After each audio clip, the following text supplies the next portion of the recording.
High news के programme leak से हट के चले जो आपकी मुलाकात करवाते हैं श्री धर्मेंद्र कौशिक जी से, जो वर्तमान में दतिया के एसी है मध्य प्रदेश विद्युत मंडल में। लीक से हट के चले जो एक ऐसा प्रोग्राम है जो समर्पित है ऐसे साहसिक और जाबाज अधिकारियों को जो भीड़ और फील्ड में रहकर कुछ अलग हटकर करते हैं। कौशिक साहब बहुत बहुत धन्यवाद जो हाई न्यूज़ के लिए आपने आज टाइम निकाला, काफ़ी लंबे अरसे बाद। धन्यवाद। बचपन में बताएं आप, चाइल्डहुड में किस प्रकार नेचर था आपका? बचपन में नेचर एकदम शांत था। नहीं, कैसा था? एक नोटी टाइप के होते हैं, कैसी शुरुआत कैसे हुई आपकी? नहीं, अपन नोटी नहीं कह अपन कह सकते हैं कि घर के जो सदस्यों ने जो निर्देश दिए उस निर्देशों के पालन करने का ही अपना प्रयास था बचपन में भी जी, और वही आदत आज भी है। मतलब नेचर चेंज नहीं हुआ आपका, जो बचपन में चाइल्डहुड में थे वैसा ही आप? हाँ, घर वालों ने जो संस्कार दिए और उसी के अनुरूप पे अपन आज अपन चल रहे हैं। क्या कैसे पहुँचे यहाँ तक? समय समय पर जो भी चैलेंज मिले, या अपन ये कह सकते हैं कि समय समय पर जो भी जिम्मेदारियाँ मिली उन जिम्मेदारियों को ईमानदारी के साथ में निभाने का प्रयास मेरे द्वारा और मेरी जो भी टीम थी, मैं जहाँ भी रहा सभी टीमों के द्वारा जो भी प्रयास किया गया उस प्रयास के ही माध्यम से हम लोगों ने उन सब चुनौतियों का सामना किया और एक अच्छी व्यवस्था बनाने का प्रयास किया। अच्छा, जॉब तो बहुत से थे, मध्य प्रदेश विद्युत मंडल को क्यों चुना आपने? क्योंकि वैसे तो देखें तो जनता डायरेक्ट जुड़ा हुआ विभाग है, इससे जनता को शिकायतें भी बहुत रहती हैं, और लेकिन इसके बिना जनता रह भी नहीं सकती है। बिना बिजली के, रोशनी के तो सब कुछ शून्य है। बचपन में जब भी कोई भी युवा जब शिक्षा लेता है तो उसको उस समय ये विवेक नहीं रहता कि कौन से फील्ड में जाना चाहिए, कौन से फील्ड में नहीं जाना चाहिए जी। उस समय का आपके आसपास का माहौल, घर वालों के निर्देश, आपके परिवार में उस डिपार्टमेंट का कोई अधिकारी और आपके मन में कोई ऐसा विचार, इन सब चीज़ों के आधार पर ही व्यक्ति उस विभाग में जाने के लिए प्रयास करता है जिसके बारे में उससे कोई विचार है या उसने अपने जीवन में आगे बढ़ने के लिए सोचा हुआ है।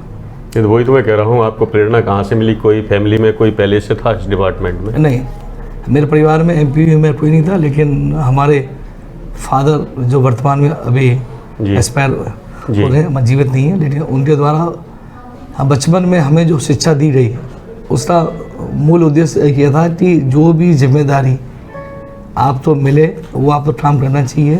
दूसरा, कोई भी काम वो छोटा नहीं होता, हर काम बराबर है और आप तो इच्छा अनुसार या कोई भी काम अगर आप तो मिलता है उस काम तो आप तो ईमानदारी के साथ में, पूरे एफर्ट्स के साथ में उसके लिए आप अच्छा कर सकते हैं, उससे अनुरूप आप तो काम करना चाहिए। और निश्चित ही इन सब चीज़ों का आने वाले हमारे लाइफ में इन सब चीज़ों का महसूस किया और इस सब चीज़ों से फ़ायदा भी बहुत हुआ। अच्छा, आप आज का युवा जरा सी उस पर हॉपलेस हो जाता है, शॉर्टकट रास्ता अपनाता है, तो ऐसे उसको क्या करना चाहिए? क्योंकि आप तो आपके तो जो संस्कार हैं वो आपने जो फैमिली में दिए हैं संस्कार, आपको आज भी उसी पे आप निर्धारित हैं, चल रहे हैं उसी पे, तो युवाओं को क्या करना चाहिए जो दिशाहीन है, दिशा भटक रहे हैं आज के? सबसे पहले ये है कि हर व्यक्ति का कंट्रोल स्वयं होना चाहिए। दूसरा ये है कि कोई भी व्यक्ति निर्णय लेने से पहले उसको एक बार ये सोचना चाहिए कि निर्णय मेरा है या सामूहिक है या किसी दूसरे के द्वारा लिया गया है जी। और मैं समझता अगर इन सब चीज़ों का विशेष रूप से व्यक्ति ध्यान रखे तो उसको इन सब चीज़ों का फ़ायदा मिलेगा। अच्छा, आपको लगता है कि अगर कोई आपके पास कंप्लेंट करने आता है, शिकायत लेके आया, तो आपने उसको ढंग से अच्छे से सुन भी लिया तो 50% तो सॉल्यूशन, यानी उससे जो समाधान हो जाता है उससे भी संतुष्टि मिलती है, लेकिन बिना सुने आप उसको भगा देंगे? नहीं, सबसे पहले तो व्यक्ति के मन में ये विचार आना चाहिए कि कोई भी व्यक्ति किसी भी कार्यालय में अपने आप नहीं जाता जी। जब कोई समस्या होती है उस समस्या के समाधान के लिए जाता है और उससे लिए ही सब अधिकारी में, सब ऑफिस में अधिकारी सब बैठे रहते हैं अपनी पूरी टीम के साथ में जी। तो सबसे पहले तो ये है कि उस व्यक्ति को हम सम्मान दें, हम उससे बैठाएं, हम उससे बात करें। इन सब के दौरान ही बहुत सी चीज़ें ऐसी मालूम पड़ती है कि वास्तव में समस्या उपभोक्ता जो समझ रहा था वो समस्या ही नहीं है, सिर्फ विचारों का मतभेद है जी, या उन विचारों से वो उपभोक्ता संतुष्ट नहीं था। हो सकता है ये कहने का ढंग अलग हो सकता है जी, और जब उपभोक्ता को शांत रूप से जब उन सब चीज़ों के बारे में बताया जाता है तो अधिकतर उपभोक्ताओं के द्वारा वो संतुष्टि हो जाती है। और मैं इस संबंध में एक चीज़ बताना चाहूँगा, जी, मध्य प्रदेश शासन द्वारा सीएम हेल्पलाइन योजना चालू की गई है और आज ऊर्जा व्यवहार पद्धतियाँ अभी माने नंबर 1 की स्थिति में है और हमारी टीम के द्वारा यही प्रयास किया जाता है कि जो भी समस्या है उन समस्याओं के संबंध में संबंधित उपभोक्ताओं से डायरेक्ट उनसे बात कर उनकी समस्या का निराकरण करें। लेकिन कई ऐसी शिकायतें भी हैं कि उनका निराकरण वही क्लोज करवा दी जाती है, वो सीएम हेल्पलाइन शिकायत। उसका एक आधार ये रहता है कि कुछ शासन की पॉलिसी रहती है, उस पॉलिसी में हमारे द्वारा कोई भी बदलाव नहीं किया जा सकता। जी, जो शासन के द्वारा पॉलिसी बनाई जाती है उस पॉलिसी के अनुरूप ही हम हमारे निर्देशों का पालन करते हैं। उसके अलावा हमारे द्वारा कोई भी अलग पॉलिसी के आधार पर काम नहीं किया जाता। ऐसी शिकायतें जो पॉलिसी के बाहर है जी, उनको बंद किया जाता है। जी। अच्छा, एक आपका तो काफ़ी लंबा एक्सपीरियंस है, दतिया में पहले भी रहे और अब वापस सब वरिष्ठ अधिकारी बन गया है, तो क्या बदलाव नज़र आया आपको? कैसा लग रहा है इस बार रिटर्न दतिया में? जीवन का नाम ही बदलाव है और यानी परिवर्तन प्रकृति का नियम है और बदलाव हर समय हर व्यक्ति में होता है जी, है ना। तो ये कि उसको तो अपन अच्छे रूप में लें और हर बदलाव में जो भी चुनौतियाँ आती है उस चुनौतियों को अपन तो ईमानदारी के साथ में अपनी टीम के साथ में उसको हल करने का प्रयास किया। नहीं तो किस प्रकार टीम के साथ टीम वर्क करते हैं? क्योंकि छोटा कर्मचारी तो हमेशा कोई ना किसी गलती में रहता है, तो उसको क्या छोटा मोटा पनिशमेंट देके उसे माफ़ कर देते हैं?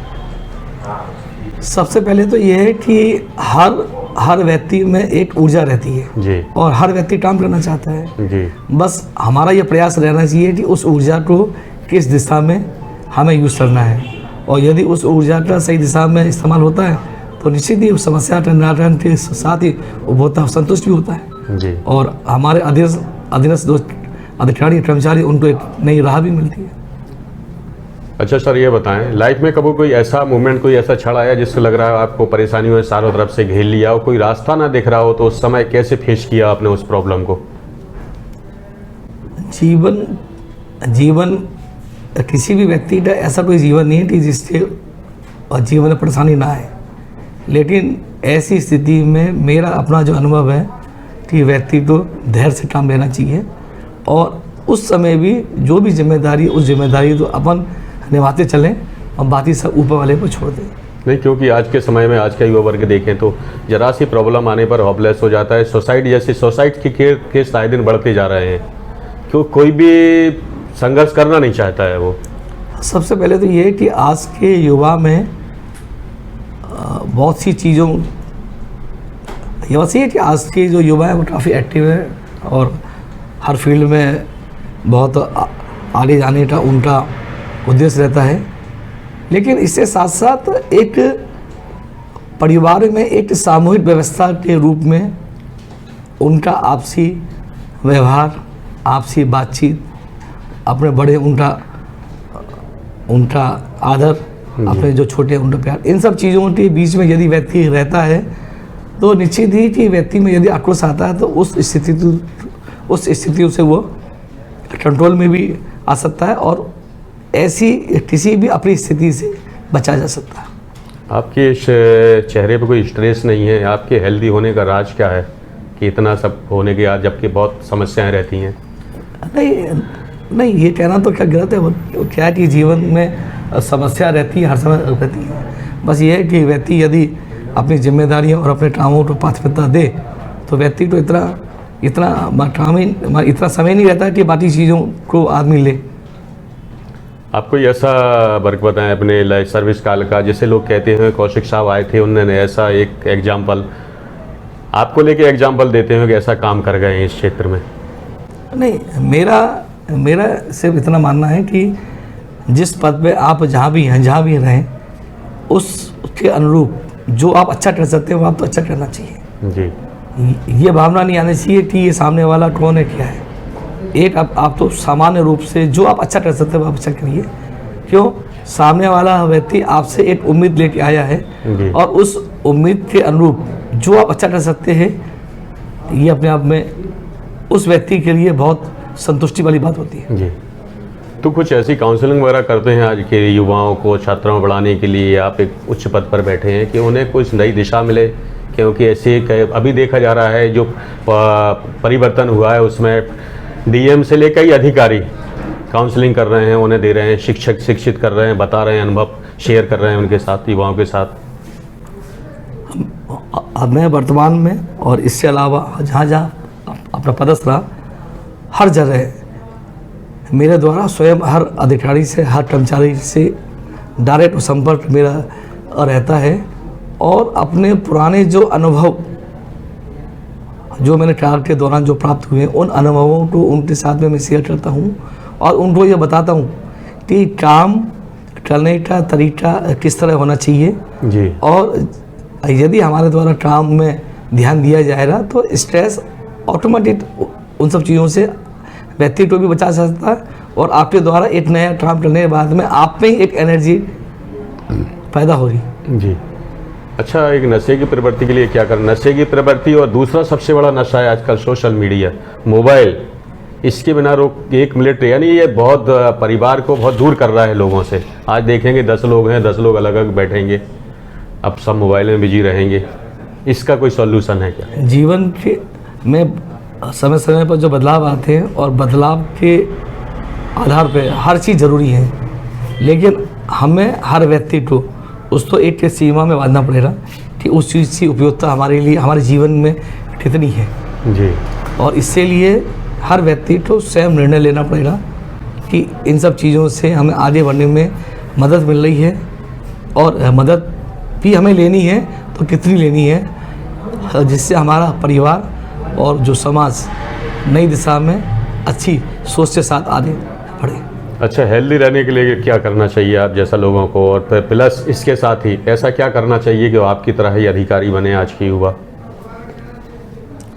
सबसे पहले तो ये कि अपने परिवार में अपने माता पिता का हमेशा अपना बंधन करते रहें और व्यक्ति के मन में जो विचार है उस विचार को पूरा करने के लिए अपना जीवन, अपना तन मन अपना लड़ाएं और निश्चित ही मेरा ऐसा मानना है कि इन सब चीज़ों का अगर आप ध्यान दो रहे तो ऊपर वाला बिल्कुल आपके साथ में हर क्षण आपके साथ में रहेगा और जो हो रहा अच्छा ही हो रहा, ऐसा मैं मानता हूँ। अच्छा, कोई ऐसा आपका क्लोज फ्रेंड है बचपन का, चाइल्डहुड का, जिसे आप भूल ना पाते हो, सारी बातें शेयर करते हो उससे? हाँ, बहुत से दोस्त हैं कि जो आपस में जब भी बात होती है तो हमारे बचपन की बातें काफ़ी होती है। कैसा फीलिंग करते हो उस समय? कैसा लगता है? नहीं, जिससे उनको भी और हमको भी उन सब चीज़ों से एनर्जी ही मिलती है, आज भी मिलती है और लगता भी है कि मैंने हर व्यक्ति के जीवन में कुछ ऐसी चीज़ें रहती हैं, ठीक है, उन सब चीज़ों को अपन देखते हैं तो हंसी भी आती है और उन सब चीज़ों से हमें सीख भी मिलती है। अच्छा, आजकल लव मैरिज, इंटर कास्ट का क्रेज ज़्यादा बढ़ता जा रहा है, तो आपका किस प्रकार संस्कार शुरू हुआ था? ये लव मैरिज हुई थी या अरेंज मैरिज? नहीं, अरेंज मैरिज। किससे बेहतर मानते हैं आप? अरेंज मैरिज को मानते हैं, एक दूसरे को इंट्रोड्यूस होने के बाद जो मैरिज होती है उसको?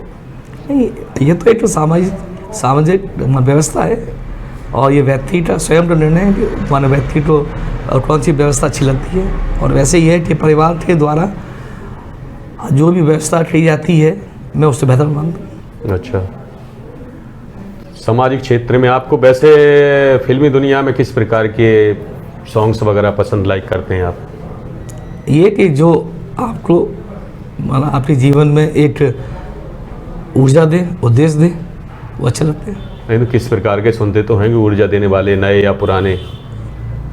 ऊर्जा का मतलब ये कि जो शब्दों की गहराइयों में जाए जी और उन शब्द का अर्थ हो, उन गानों में आनंद भी मिलता है और लगता है कि वास्तव में जो जिस कवि ने हमारा ये गीत बनाया है उसकी सोच कितनी अच्छी हो रही, उस पर प्रणाम करते हैं।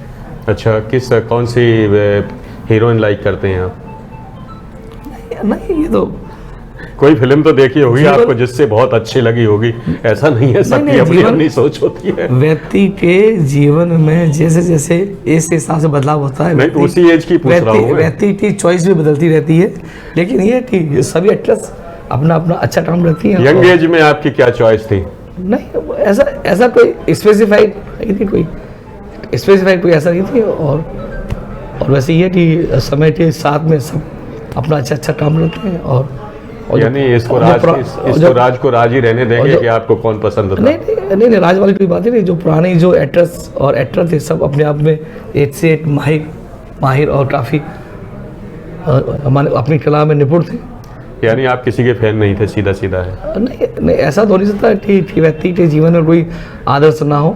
नहीं तो बताइए ना, आप उसका नाम तो शेयर करिए हाई न्यूज़ के दर्शकों के लिए, वो भी आपसे प्रेरणा लें। नहीं, सभी हैं, एक नहीं है कि इतने नाम है ना, इतने नाम है कि आप एक का भी नाम नहीं ले सकते। अच्छा है? अच्छा, मध्य प्रदेश में तमाम योजनाएं चल रही हैं, तो जनता को कितना लाभ मिल रहा है उसका? अभी आपके यहाँ से कितनी योजनाएं कार्यरत हैं? अभी शासन के द्वारा समय समय पर योजना का शुभारंभ किया जाता है, उससे उपभोक्ताओं को लाभ भी मिलता है और उसी एक समय सीमा रहती है, उस समय सीमा के अनुरूप शासन के निर्देशों का हम पालन करते हैं। अच्छा, एक दूसरा एक और, इसके पहले आपके पहले भदौरिया जी, उन्होंने जो बिल वगैरह लोगों को परेशानी होती थी वहीं सुधर जाते थे डी ऑफिस में, लेकिन उन्होंने कुछ नियम चेंज करके आपके यहाँ तक कर दिए, इससे लोगों को काफ़ी प्रॉब्लम हो रही है। समय समय पर शासन स्तर द्वारा कुछ बदलाव किए जाते हैं और उस बदलाव करने के पीछे कुछ शासन स्तर के निर्णय लिए जाते हैं, उस संपालन करते हैं। और वर्तमान में अभी जिन लोगों की विद्युत बिलों की समस्या है, उसी लिए हमारे द्वारा शिविर का भी आयोजन किया जाता है और हमारे अधीनस्थ जो भी हमारे उप संभाग हैं, ये संभाग है, उसमें बिल सुधार का किया जाता है और आवश्यकता अनुसार उनको हमारे कार्यालय में भेजा जाता है, उनको भी अनुमति दी जाती है। अच्छा, हाई न्यूज़ के माध्यम से क्या मैसेज देना चाहेंगे, खास करके युवा वर्ग के लिए? नशे से दूर रहें, आपकी तरह बने, खुश रहें, एक हेल्दी लाइफ जिएं। नहीं, मेरा तो सिर्फ ये कहना है कि जो भी व्यक्ति है अपनी सोच के साथ आगे बढ़े और अपना संकल्प ले ले कि हमें अपने जीवन में किस तरह बनना है और कैसे उसके लिए क्या करना है, और अभी से ही बचपन से ही उसके लिए एक अपनी नींव डालें। और निश्चित ही यदि आपके द्वारा नींव और सोच अगर आपके मन में है तो आने वाले समय में बिल्कुल आप उस सोच से अनुरूप आपने जो जीवन में सोचा उससे अनुरूप आप तो पाएंगे। और मैं सभी युवाओं को यही कहना चाहूँगा कि आगे बढ़ें और अपना भी नाम, अपने परिवार का नाम, अपने देश का नाम और एक दूसरे का सहयोग लें। और जो जीवन है वो बहुत अमूल्य है और उसका सही दिशा में उपयोग करें। ये थे धर्मेंद्र कौशिक साहब। उन्होंने सीधा सीधा है कि बचपन में जो आपको संस्कार दिए जाते हैं, संस्कारों के प्रति सजग रहें और जो माता पिता ने संस्कार दिए हैं उन्हीं पे चलें, हेल्दी रहेंगे। मिलते हैं ऐसे प्रोग्राम में जल्दी ही किसी अन्य ऐसे ही अधिकारी के साथ। हाई न्यूज़ से अशोक श्रीवास्तव, मोहित साहब के साथ दतिया से।